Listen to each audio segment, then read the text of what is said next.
All right, hello Kitchen Science. I hope everybody's doing well. So today on the Big Green Egg, we are going to cook some pork spare ribs. I got this at my local Aldi. It's kind of hard to tell there, but this was 10 bucks. This whole thing, $2.19 a pound. Every once in a while they have sales like that going on there. And so I wanted to show you guys how to clean these because, well, you can go ahead and clean them right out, or season them and put them right on your grill, right out of the package. It's not the best thing for the ribs themselves. It really is better to go ahead and kind of prepare them. You'll notice that they've got a ton of fat on them, which is always great. So try to keep all the juice in there. Into my sink it goes. A little bit of paper towel so that I can actually hold it, not slide around. By the way, that's another fun trick. Use the paper towels. So incredibly helpful to use paper towels to get up all this extra liquid that pops out so that they're easier for you to utilize. So look at all that extra water that came off. Okay, so we've got a couple of spots on here that we need to go ahead and take care of. First one is this extra little flap of meat, okay, I believe it's from the belly, so we want to go ahead and take this guy off. Now, I know that I'm not using a boning knife right now, but my boning knife's in my kit. My kit's at work, and so this is what I have to use. So you'll notice I'm just taking all of this off pretty easily. All right, the second thing that we have, and save this. So I have a bag of different meat parts in my freezer. At some point in time, we'll go ahead and grind them up and make burgers, make sausage, etc. I do keep them separated, so the chicken is in a chicken bag, the pork's in a pork bag, beef's in a beef bag, fish, etc. So that is great. There's another bone right here. It's called the chine bone, and we want to go ahead and we want to take that off. And you'll notice it pops off.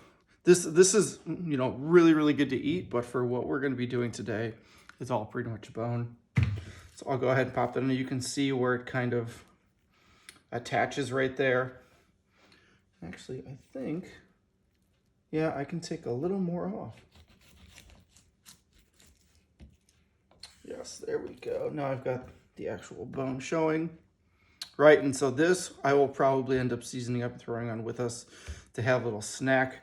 You can actually go to certain grocery stores and they sell them just like this. And the meat in between there is nice and fatty and sinewy. It's very, very good. You cook it on the grill. So this is another chunk right here we want to take off. We don't want to take the whole thing off. We just kind of want to round it up a little bit.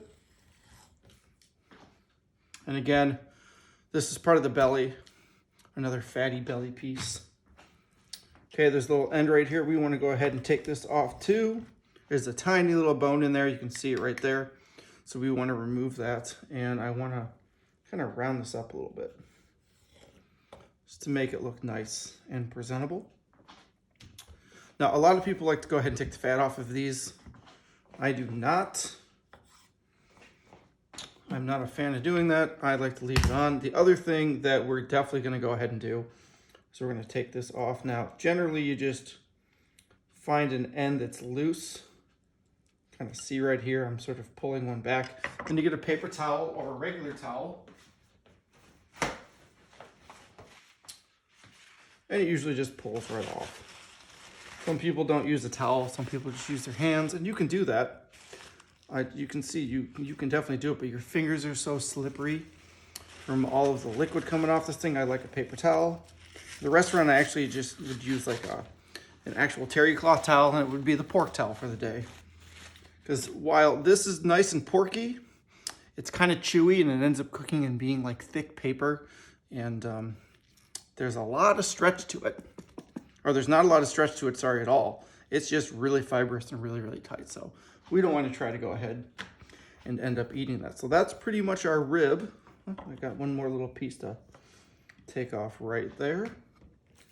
Okay, so this will end up being dinner. So I will walk you through the seasoning I'm going to go ahead and make for it right now. So this is some Telecherry black peppercorns that you can buy on Amazon. I think I just bought another bag.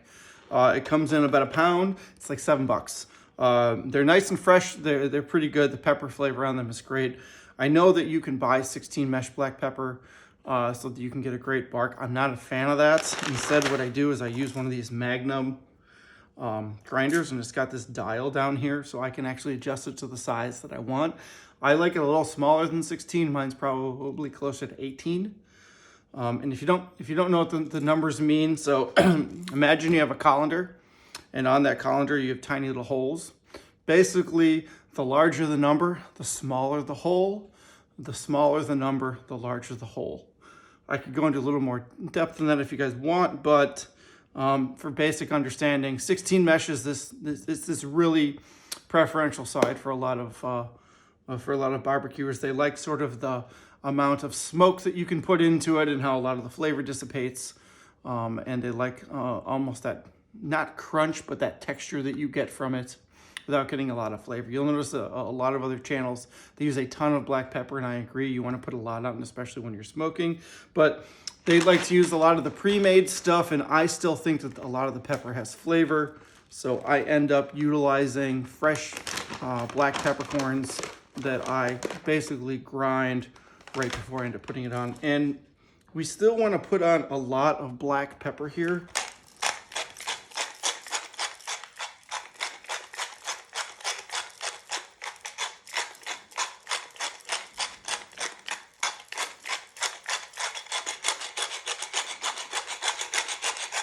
So if you look at this end right here, you can see exactly how much I'm going to add. I'm still going to add a fair amount to it, but this is going to be the most that I'm going to end up adding. So I'm going to cover this entire thing on both. I'm then going to add a bunch of kosher salt to that as well. We don't need a ton here. We're going to end up making a barbecue sauce later. We're going to end up adding flavors and salt into that barbecue sauce as well. So this is going to pretty much take care of most of it. And then last but not least, we're going to add a little bit of garlic powder to it. Not a lot, again, just a little bit. Okay, so I'll end up covering the entire thing like this on this piece. We'll go ahead and we'll give it a good pat down. We'll then flip it over. I always season both sides so that both sides taste good. So that's a common practice you want to go ahead and get into. And then we're going to let this sit. We're going to light the the grill, and we're going to let it go. Now, normally I would make ribs, and I would let the ribs sit in a very flavorful dry brine or rub overnight in the fridge.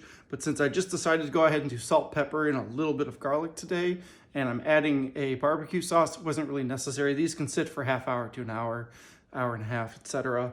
While your pit or your egg or your Komodo or your Weber or whatever sort of warms up, and then you can go ahead and you can throw them on, you can let them go, and we'll walk through that as soon as it's time to.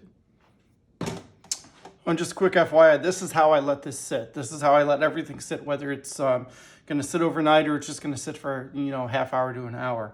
You want to try to make it so that air can go in on all sides of this, so that as the dry brine or the cure is attaching itself to it, it's able to dry it a little bit. That's actually what we want. We want the salt and everything to start to pull the liquid out. We want it to then dry. Gives us a really, really good exterior crust or exterior finish on the product, which accepts barbecue sauce really, really well.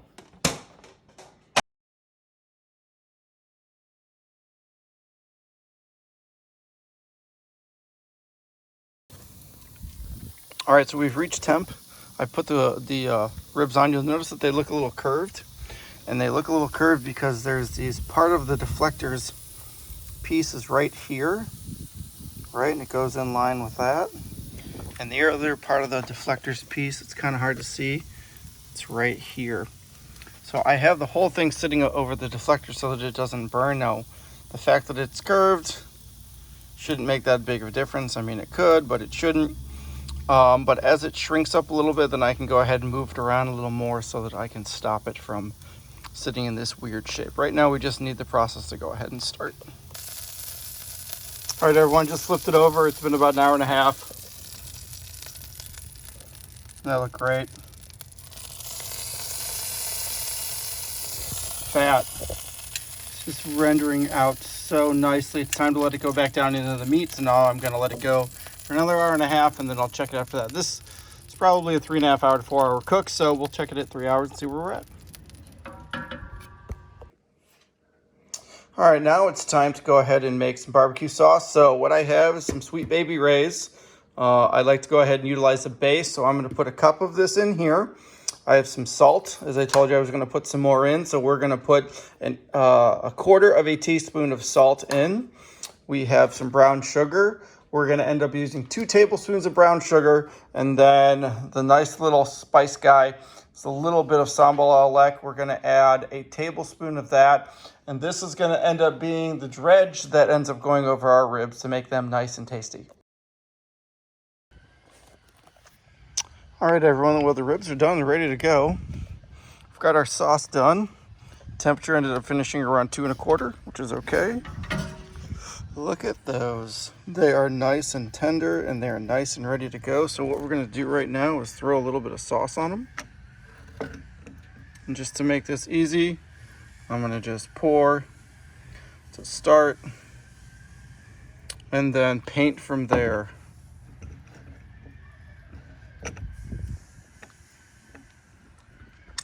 Oh, that's really good.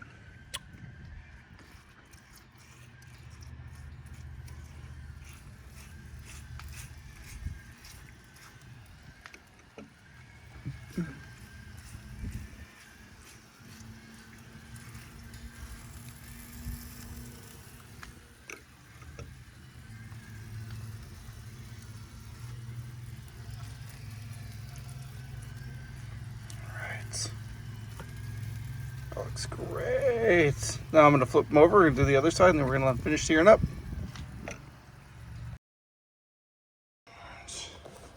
All right, everyone, it's been about 4 hours. We've got 2 sets of glazes on here. Smells fantastic, looks even better. We're going to pull them off. We're going to put them on our tray. Oh, yeah, look at that. Look at that. Pull them off, put them on our tray, stick them inside the house. Let them rest a little bit, and then we'll gonna let them rest about 15 minutes to cool off or to cool down, and then we can go ahead and slice into them and try them out. Okay, so we went through the process of adding our dry brine to them. We let them sit for a while. We started the egg. We then put them on. We put them fat side down first so that the fat could start the rendering process. After about an hour and 15 minutes, we flipped them over, and then we let them finish cooking from that way, and the fat got nice, and you can see here, got nice and soft. We got a nice jiggly rib here. This is what we're looking for. We're looking for the ribs to be nice and jiggly, but we also want them to hold their shape. And the true test is when we bite into a bone. So ribs tend to want to be cut in a certain way, so I actually like to hold them this way so that I can see which way the bones are going, so I can then make my cuts. There's a nice center cut for you. So there we go, we got our smoke ring on there. It's nice and tender. Falls right off the bone. We got a good chew mark, or sorry, bite mark. That sauce we put on has a little bit of sweetness, a little bit of a kick.